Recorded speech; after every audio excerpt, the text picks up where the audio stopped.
On arrive à la fin. Donc, dernière conférence, c'est le résumé de tout ce que vous avez eu, c'est-à-dire en pratique, qu'est-ce que vous allez devoir faire, quel est votre rôle vis-à-vis du patient diabétique. Quels sont les différents axes sur lesquels vous pouvez intervenir et réaliser donc dès que vous rentrez chez vous. Évidemment, vous avez une place incontournable. Parce que vous êtes des omnipraticiens. Et en principe, tous les patients diabétiques de type 2 passent par vous avant d'aller vers le spécialiste. On vous a expliqué quand envoyer un patient vers un spécialiste dans certaines situations bien précises. Sinon, tous doivent passer par vous, être suivis par vous, avec des conditions évidemment. Et à partir de là, à partir du moment où vous êtes le premier relais des patients diabétiques de type 2, donc vous aurez sans aucun doute un rôle et dans la prévention primaire, dans la prévention secondaire et dans la prévention tertiaire. Donc, dans la prévention du diabète, vous avez eu donc la prévention, comment on peut prévenir les patients diabétiques de type 2. Donc, vous pouvez déjà diagnostiquer les prédiabétiques. C'est-à-dire, à partir du moment où vous avez des patients qui ont un facteur de risque de développer le diabète, des patients obèses qui dépassent déjà l'âge de 35 ans, des patients qui sont obèses en surpoids, des patients qui sont sédentaires, des femmes qui ont eu déjà des gros bébés, des hypertendus, des dyslipidémiques, et surtout, les patients qui ont des parents diabétiques. Donc ceux-là, vous devez faire un dépistage du prédiabète et du diabète. Et là, à partir du moment où vous tombez sur des diabétiques, vous les traitez, vous passez à la prévention secondaire. Si vous tombez sur des patients prédiabétiques, il y a deux catégories. Vous avez l'hyperglycémie modérée à jeun et vous avez l'intolérance au glucose. L'hyperglycémie modérée à jeun, c'est les patients qui sont diagnostiqués avec une glycémie entre 1 et 1,25. Et les patients intolérants au glucose, c'est les patients que vous diagnostiquez avec la GPO 2 heures après, où vous retrouvez 1,40, 1,99. Les deux sont considérés comme des états prédiabétiques. Et chez ceux-là, vous pouvez, bien sûr, appliquer une politique de prévention primaire, c'est-à-dire conseiller une réduction pondérale et conseiller une activité physique. Et si vous pouvez le faire à bon escient, vous pouvez réduire jusqu'à 50% le risque de diabète de type 2.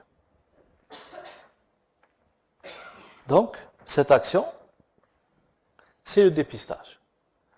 Vous pouvez participer donc à travers cette action dans le dépistage de masse. Excusez-moi. C'est quand vous faites des actions de santé publique à l'occasion de la journée mondiale du diabète où il y a toujours un enthousiasme quand vous rentrez chez vous, les gens sont enthousiastes, ils veulent faire des choses sur le diabète, etc. Faites-le, il n'y a aucune difficulté, sauf qu'il y a un certain nombre de règles à suivre. Vous avez mon email, vous avez tout, je vous transmets la fiche de dépistage. Il faut bien cadrer, commencer par un petit nombre, n'essayez pas de faire de beaucoup, ça ne sert pas à grand-chose. Il faudrait plutôt rentabiliser l'action du dépistage. Mais l'idéal, si vous voulez faire du dépistage, c'est de le faire au quotidien. L'idéal pour vous, vous recevez des patients diabétiques accompagnés de leurs parents. Donc, d'abord, ciblez ces gens-là. Ciblez-les, inscrivez une ordonnance et demandez-leur de vous faire une glycémie plasmatique à jeun, tout simplement. Voilà. Si vous le faites au quotidien, vous recevez un obèse, il n'est pas diabétique, vous lui faites une glycémie à jeun. Vous recevez un hypertendu, vous demandez une glycémie à jeun. Vous recevez une femme qui a eu un gros bébé, vous lui demandez une glycémie à jeun, c'est tout. C'est le dépistage au quotidien et ça vous permet d'aller plus vite. Une fois que la glycémie à jeun est supérieure aux normes, plus de 1,26 g, vous refaites une deuxième selon les recommandations. Si c'est plus de 1,26 g, c'est le diabète. Voilà. Si maintenant cette glycémie à jeun revient entre 1 et 1,25 g, vous êtes obligé de faire la GPO pour voir si ce n'est pas une intolérance au glucose en plus de l'HMG ou c'est peut-être un diabète qui a déjà une glycémie à jeun relativement altérée plus une glycémie postprandiale qui sera supérieure à 2 g. Voilà. Vous pouvez également faire le dépistage à n'importe quel moment de la journée. Quelqu'un qui a des symptômes, vous faites la glycémie à n'importe quel moment de la journée, elle sera supérieure à 2 grammes. Donc ce sont les trois situations, mais l'idéal pour rendre service aux patients, c'est de le faire au quotidien, régulièrement. À chaque fois que vous recevez un patient qui a un facteur de risque du diabète, vous dépistez. Voilà. Il y a une opération de dépistage, participez également, ça va enrichir votre expérience, le contact avec la population, etc. Deuxième action que vous pouvez faire, donc, c'est le diagnostic du diabète. Donc, on passe de la prévention, concernant tous les cas de prédiabète, au diagnostic du diabète. Le diagnostic du diabète est un élément important. Donc maintenant, vous connaissez les chiffres, vous connaissez les gens qui sont normaux, vous connaissez les gens qui sont prédiabétiques et vous connaissez le diabète. Donc en fait, vous pouvez répondre aisément à la question que posera des patients qui viendront chez vous, est-ce que je suis diabétique ou non? Donc vous êtes tout à fait dans vous avez la capacité de le faire sans aucune équivoque. Et je vous ai signalé les 4 façons de poser le diagnostic du diabète. Donc soit par l'hémoglobine glyquée, si elle est supérieure ou égale à 6,5%, soit par la glycémie à jeun plasmatique 2 fois supérieure à 1,26 g, supérieure ou égale évidemment, soit 2 grammes à n'importe quel moment de la journée, plus de 2 grammes, égal ou supérieur à 2 grammes, soit supérieur ou égal à 2 grammes après le test de 75 grammes de glucose. Donc 4 manières de faire. Vous choisissez celle qui vous semble la plus adaptée et la plus faisable dans l'endroit où vous êtes. Vous n'avez pas d'hémoglobine glyquée, vous rabattez sur la glycémie plasmatique. D'accord? C'est tout. C'est un malade qui ne veut pas venir à jeun, etc. Ben, vous lui dites de venir l'après-midi, vous faites, etc. Donc, mais toujours, le diagnostic de certitude doit se faire par la glycémie plasmatique à jeun, l'hémoglobine glyquée, évidemment. Les prédiabètes, vous connaissez déjà, en plus des glycémies entre 1 et 1 gramme, 1,40 et pour l'intolérance et 1,99, vous avez également le taux d'hémoglobine A1C. Entre 5,6 et 6,9, vous avez l'hyperglycémie modérée à jeun, et ça vous permet de classer, comme je vous l'ai expliqué, les patients. Donc tous ceux qui sont entre 5,7 et 6,4 sont considérés comme des patients prédiabétiques.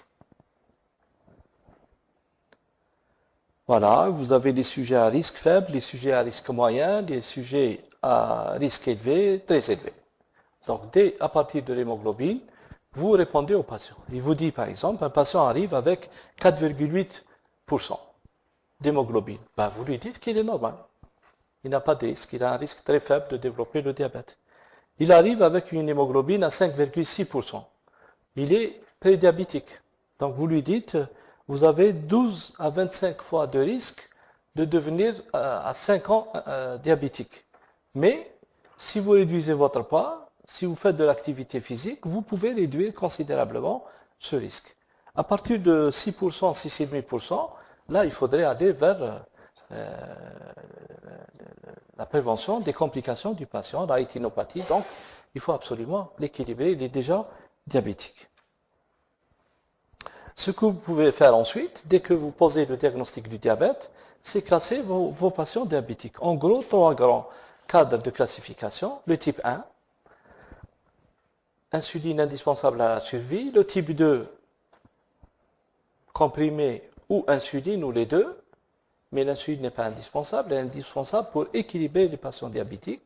Le diabète gestationnel, c'est le diabète qui survient pendant et peut disparaître après ou rester. Et puis les autres types de diabète, si vous avez quelque chose qui vous attire vers un Cushing, une acromégalie, etc., une hypocalémie, etc., vous évoquez la possibilité d'un diabète secondaire. Donc là, vous avez, et puis si vous avez dans la famille plus de 50% qui sont touchés par le diabète, là, il y a certainement un problème génétique, maudit ou autre. Vous vous adressez au CHU. Les CHU sont en contact avec les gens qui font que ça, que pour faire la génétique et les dosages génétiques familiaux, etc. Bon, ce qui vous aide à classer vos patients, on l'a déjà dit, c'est l'interrogatoire, l'examen clinique et faire la part des choses. En gros, type 1, ça ressemble à ça.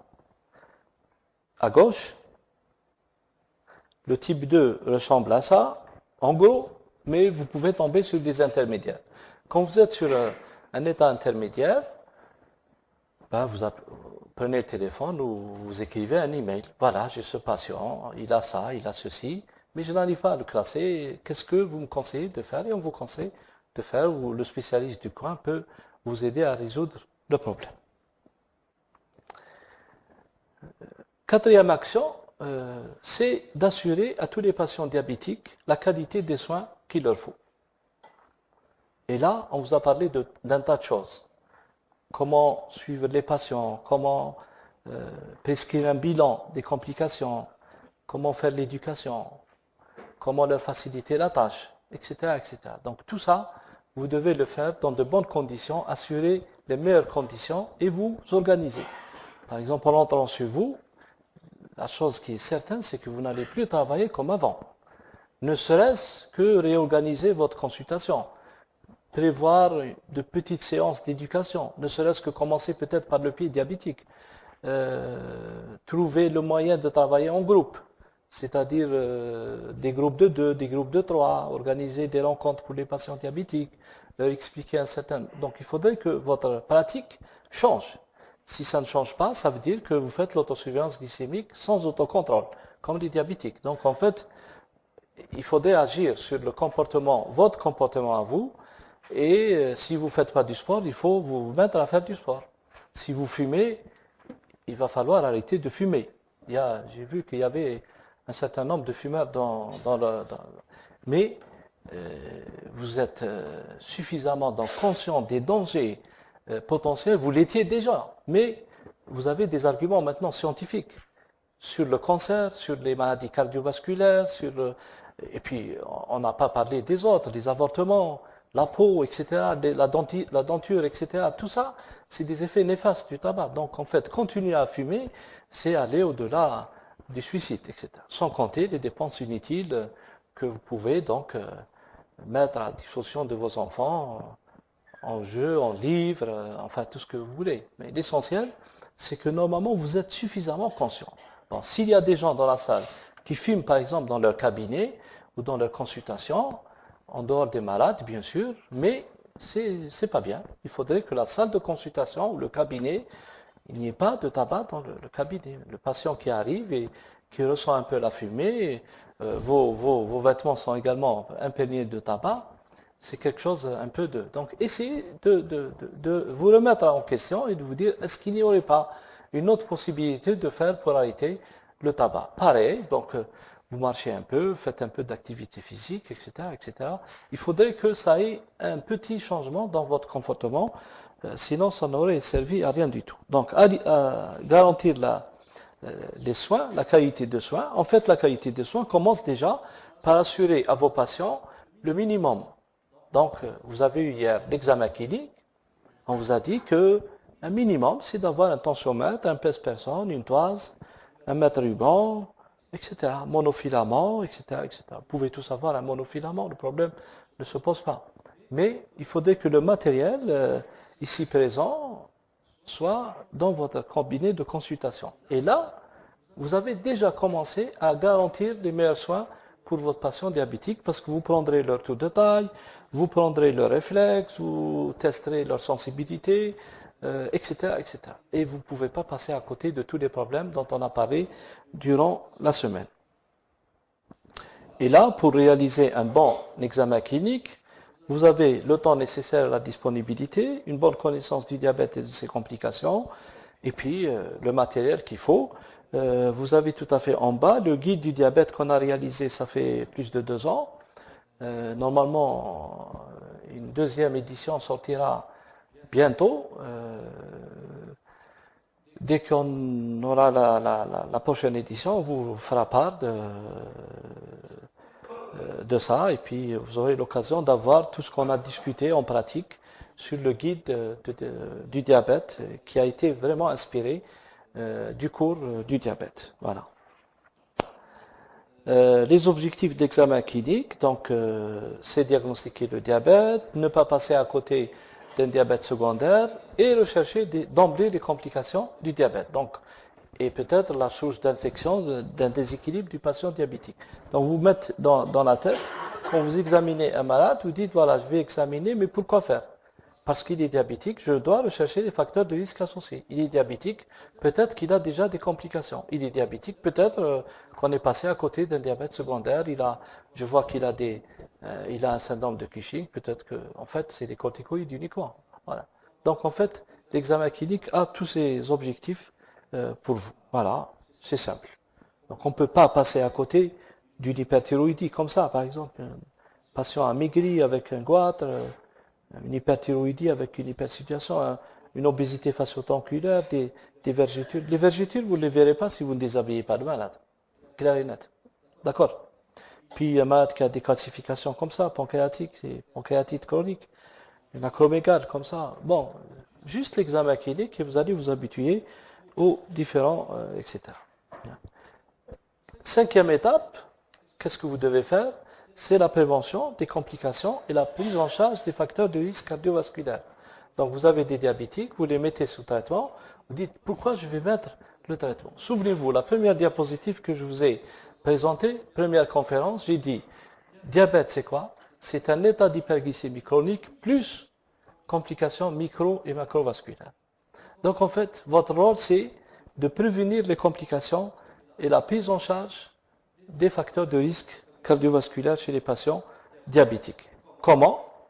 C'est en faisant une consultation tous les 3 mois, une consultation plus un bilan.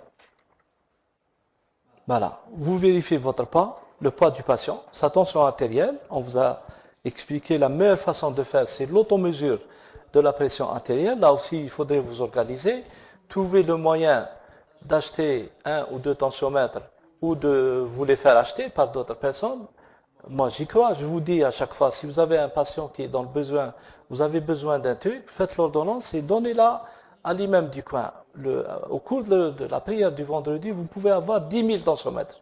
Les gens, à condition qu'ils sachent où va aller leur argent. Et puis, vous vous équipez comme ça. Vous équipez 2 ou 3 tensiomètres électroniques, vous les donnez aux patients, ils font l'automesure et ils vous les rentrent. Si c'est un hypertendu, il va acheter son tensiomètre. Il comprendra le bienfait de cet outil sur le suivi de sa tension artérielle et vous allez le soulager. Vous lui dites, ne prenez pas la tension, vous la prenez 3 jours avant votre prochaine consultation et vous me ramenez les chiffres. Et ça ne sert à rien de la prendre en dehors, évidemment, sauf s'il fait une crise hypertensive, c'est une autre histoire, il est aux urgences. Mais sinon, ça ne sert à rien de se stresser, de prendre des tensions inutiles qui sont fausses le plus souvent. Il la prend debout chez le pharmacien, il la prend chez un autre confrère avec un tensiomètre qui n'est pas adapté, sauf contrôler toujours le brassard s'il est adapté au bras du patient quand il est trop obèse. Examen clinique, n'oubliez pas les pieds. Contrôle de la glycémie, donc vous regardez l'hémoglobine de vos patients et, si nécessaire, le profil glycémique. Si vous avez une hypertension, bien sûr, il faut l'automesure de la pression artérielle et vous vérifiez si le patient observe le régime et le traitement. Est-ce qu'il fait réellement son régime? Est-ce qu'il fait réellement de l'activité physique? Est-ce qu'il prend réellement son traitement? Est-ce qu'il sait faire de l'injection d'insuline? Est-ce qu'il prend le traitement antihypertenseur au bon moment, etc. Et puis l'éducation. Vous vérifiez, dans l'éducation, vous avez des items. Demandez à Sanofi, ils peuvent vous ramener, on a fait plein de CD sur l'éducation thérapeutique. Vous avez, c'est quoi le diabète, l'éducation du pied diabétique, l'autosurveillance, etc. Donc tous ces facteurs-là peuvent être importants pour vous et vous pouvez apprendre aux patients ce dont ils ont besoin dans leur éducation. Vous ciblez l'éducation thérapeutique en fonction du besoin de votre patient. Et là, vous le faites tous les 3 mois. Donc, c'est votre rôle. Donc, assurer une bonne éducation thérapeutique, programmée et organisée, régulière, et surtout évaluer et réévaluer. Donc, une bassine, du savon de Marseille, un gant de toilette, une petite serviette, et là, vous pouvez montrer aux patients comment, un petit flacon de vaseline, comment ils regardent leurs pieds, une petite loupe, et comment ils font l'inspection de leurs pieds, comment ils lavent les pieds, comment ils s'essuient. Ils doivent s'essuyer au niveau des orteils, etc. Donc vous leur montrez en direct, et puis ils apprennent à le faire, et c'est terminé. Vous êtes tranquille sur le pied diabétique. Du moins sur l'hygiène du pied diabétique et ne pas passer à côté d'une lésion, par exemple silencieuse. Ce que vous devez faire également, c'est un bilan annuel chez vos patients. Et le bilan annuel a été longuement donc détaillé à travers toutes les conférences qui vous ont été données concernant la rétinopathie, la maladie rénale diabétique, la neuropathie diabétique, le Doppler, s'il y a lieu de le faire, etc. Donc en fait, au bout d'une année, chaque année, vous demandez au patient et vous lui dites, rappelez-moi de vous demander le bilan annuel. Parce que vous oubliez, vous ne savez pas, vous n'avez pas de fichier électronique, vous n'avez pas de secrétariat, vous n'avez rien. Donc en fait, qui va vous rappeler sur le bilan annuel? C'est le patient. Dites, rappelez-moi, on a fait le bilan aujourd'hui. Attention, quand une année passera, rappelez-moi de vous demander le prochain bilan. Ou sinon, faites-le, etc. Donc il faut juste renouveler l'ordonnance. Ce bilan des complications, il comprend tout le bilan des complications micro- et macrovasculaires, et vous l'étudiez. Si ça va, ça va. Si ça ne va pas, vous passez à la prévention tertiaire. Imaginez que vous tombez sur quelqu'un qui a déjà un infarctus du myocarde, etc. Vous passez à une étape supplémentaire. Donc, en fonction du bilan annuel, vous allez décider de la suite. Et puis, les objectifs glycémiques, vous les connaissez. Vous fixez les objectifs avec chaque patient. Vous décidez de l'objectif en fonction des critères qu'on a discuté, c'est-à-dire un objectif moins exigeant, un objectif plus exigeant en fonction des paramètres, tous les paramètres du patient. Et puis l'hypertension artérielle. Et n'oubliez pas les comorbidités qui peuvent accompagner le diabète. Qu'est-ce que les comorbidités? C'est, par exemple, une atteinte auditive. Un patient qui n'entend pas. Quand il n'entend pas, il n'écoute pas, bien sûr, évidemment. Donc, vous voyez pourquoi. Est-ce que ça fait partie de la maladie? Est-ce qu'il y a une autre maladie? Tout simple. Une hypothyroïdie peut être à l'origine d'une baisse de l'audition chez les patients diabétiques de type 2. Un syndrome d'apnée du sommeil. Si le patient s'endort pendant le jour, il fait des somnolences, il ronfle le soir, il a une hypertension artérielle résistante, etc. Donc tous ces facteurs-là vont vous orienter, c'est un patient diabétique de type 2 qui est obèse, en surcharge, vers l'apnée du sommeil. Et là, s'il a une apnée du sommeil, il ne dormira pas le soir. Et toute la nuit, il a un sommeil en pointillé, donc et ça va retentir forcément sur son déséquilibre. Donc, il lui faut l'appareil spécial pour. Donc, on dépiste également l'apnée du sommeil. La stéatose hépatique, on vous a parlé. Un taux de testostérone bas. Ça peut empoisonner la vie des patients, en plus de la dysfonction érectile, etc. S'il a une dysfonction érectile, vous n'allez pas vous abuser à vous donner un traitement antihypertenseur qui va encore aggraver sa dysfonction érectile. L'atteinte périodontale. Donc la dentition, la denture. Ma fille me regarde là-bas, elle me surveille, denture et dentition. Donc il faut choisir le bon terme. Et puis, une fois par an, il faut voir le dentiste. Certains cancers, plus fréquents que d'autres. Au début, diabète, quelqu'un qui n'a absolument rien, il n'a ni antécédents familiaux, il n'est pas obèse, il n'est rien, on est obligé souvent d'éliminer le cancer du pancréas. Les fractures, plus fréquentes chez les patients diabétiques que les autres. L'atteinte cognitive et la dépression. Beaucoup de patients sont déprimés, arrêtent leur traitement, ne veulent plus entendre parler du traitement. Vous pouvez entraîner une dépression à l'annonce de l'insuline, par exemple, si vous n'avez mal préparé votre patient. Donc n'oubliez pas que le patient diabétique a le droit de faire d'autres pathologies. Ce que vous devez faire, c'est de ne pas, dans vos consultations respectives, escamper tout ce que peut faire un patient parce qu'il est tout simplement diabétique. Donc dès que vous voyez la glycémie, diabétique, allez là-bas. C'est la médecine interne qui va s'en occuper. Il a le droit de faire une péritonnite, le patient diabétique. Il a le droit de faire une appendicite. Il a le droit de faire un syndrome grippal, une pneumopathie, faire n'importe quoi. Il faut le traiter. Il ne faut pas le taxer, le discriminer, comme quoi il est diabétique. Il appartient à cette catégorie de spécialistes. Et là, c'est pas bon. Ça va encore aggraver la situation. Donc, il a le droit de se déprimer. Donc, en fait, vous prenez la personne en totalité. Donc, il a son diabète, d'accord, et après. Mais vous faites votre examen clinique à la recherche d'autres pathologies, ce patient diabétique.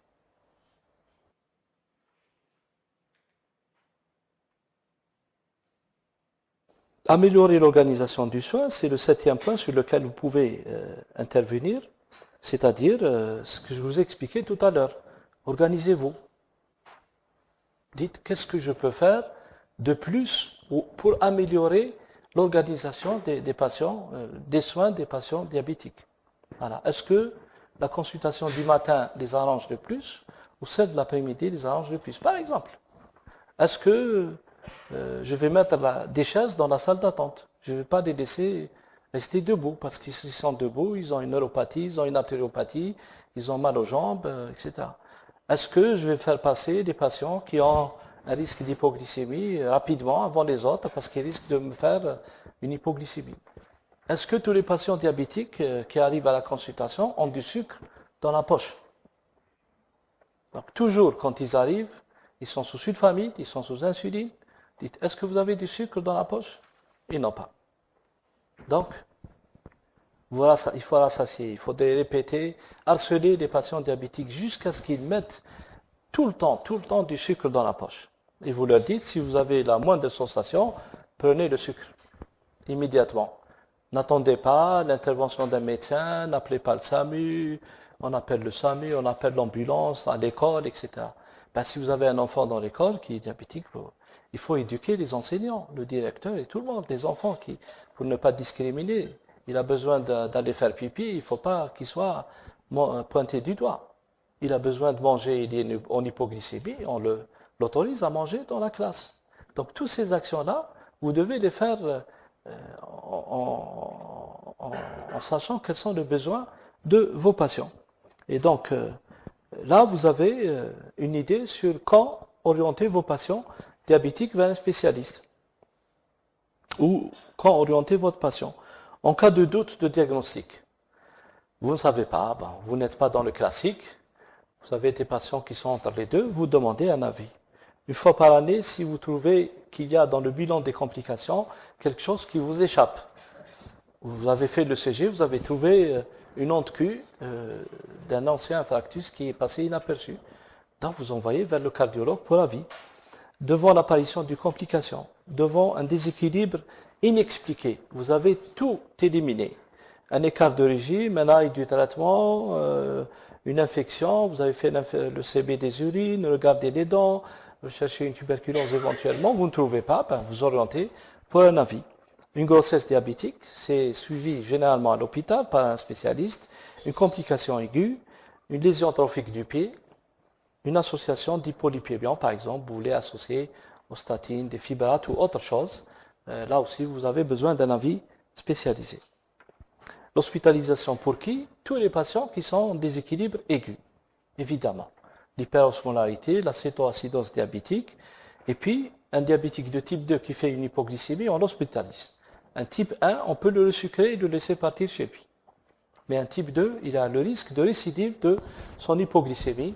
Donc, en fait, il faut l'hospitaliser pour être à l'abri de tout. Donc, en fait, si vous êtes dans une situation aiguë, on vous a expliqué dans l'atelier que l'étape, c'est d'examiner, de rechercher des signes de déshydratation, de prendre l'attention, de voir s'il y a un retentissement de ce déséquilibre chez le patient, et puis ensuite de classer hyperglycémie simple, cétoacidose diabétique, hyperosmolarité ou autre chose, et ensuite vous hospitalisez effectivement le patient.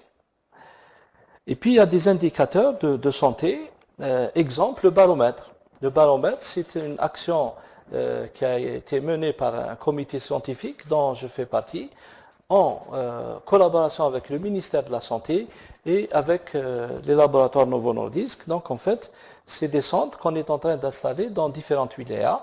Et ces centres permettent aux patients d'avoir un suivi sur les différents paramètres. Par exemple, je vous donne un exemple. On a 34% des patients qui ont une hémoglobine glyquée supérieure à 9%. Donc on se dit, voilà, l'objectif, c'est de diminuer de 34% à 25%. Voilà, premier objectif. On va diminuer le nombre de patients qui dépassent 9% et augmenter ceux qui ont moins de 7%. C'est un objectif, c'est un indicateur de santé sur lequel on peut agir. Et on développe une action, c'est-à-dire on équilibre mieux les patients, on fait une meilleure autosurveillance, etc. Et on contrôle 1 an après, 2 ans après, et on va. En 2015, on était à 34%, en 2016, on est à combien? Et on évalue l'action qu'on est, et puis quand on fait à plusieurs cette action, on demande par exemple à Bédia de faire la même chose, à Gigi de faire la même chose, à Djelfa de faire la même chose, à Tindouf. Le centre qui a obtenu le meilleur résultat, on va prendre en considération l'action qu'il a menée. Peut-être qu'il a fait quelque chose que nous connaissons pas, ou peut-être qu'il maîtrise, ou il a une idée un peu plus importante que les autres, et donc on suit celui qui a le meilleur résultat. Voilà, donc on mesure, on partage et on améliore. Voilà, et par exemple, vous avez ici plein de paramètres. Par exemple, mesure de l'hémoglobine A1C. Par exemple, on se dit, voilà, on est à 100% de la mesure de l'hémoglobine A1C. Le fond d'œil, il est réalisé à hauteur, par exemple, de 78%. Bon, l'année passée, on va passer à 80%. Et l'année d'après, on va passer à 100%. Comment? C'est d'assurer l'examen du fond d'œil à tout le monde. On n'a pas suffisamment de spécialistes pour le faire. Bon, on se débrouille, il y a un rétinographe. Le rétinographe permet de la réalisation du fond d'œil sans dilatation et bien sûr à grande échelle. Et dans ces centres baromètres, il y a toujours un rétinographe. Il y a la clinique mobile qui passe, etc.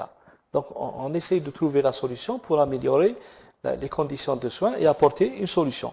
La même chose pour la tension, par exemple. On peut tester la tension. Elle est supérieure à 130-80. Dans combien de pourcentage des cas? Dans 88%.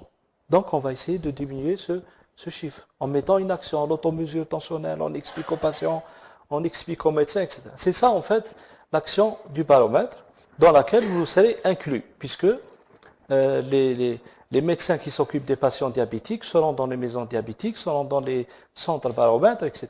Donc vous serez partenaire de cette action de l'hypertension artérielle, etc. Voilà.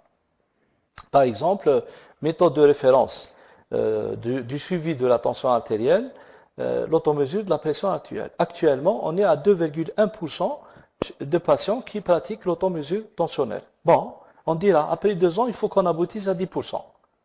On met en œuvre ce qu'on doit faire, on met tous les besoins, combien de tensiomètres il faut, etc. Et on agit, et on réévalue après 2 ans. Ça c'est vous, c'est les généralistes de la formation chez lesquels on a fait un questionnaire il y a 2 ans ou 3 ans et on leur a demandé à peu près quelle était la pratique d'un certain nombre d'examens. Voilà. Donc 76% en 2010, en 2012 on est passé à 85%. Le fond d'œil était pratiqué alors de 77% par les médecins généralistes en 2010, on est passé à 90% en 2012. Le CG 80%, 90% réalisé en 2012.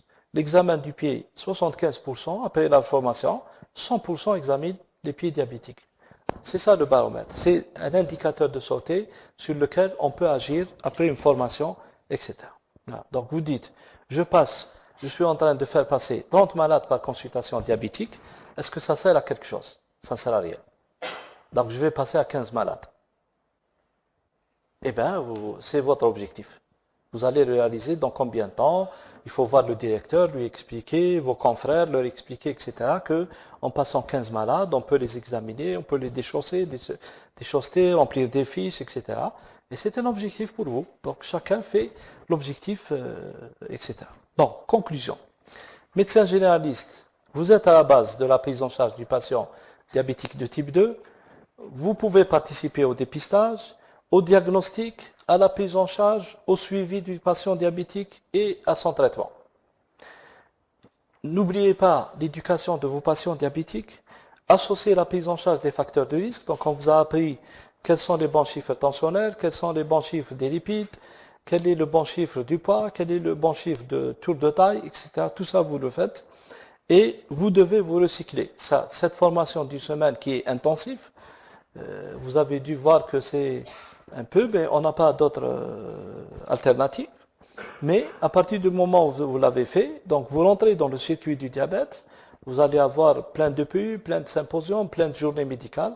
N'hésitez pas à chaque fois qu'il y a une journée médicale sur le diabète de participer et ça vous permettra de comparer votre activité pratique dans les ateliers, etc. à ce que vous avez appris, est-ce que vous avez changé dans votre apprentissage et je vous remercie infiniment.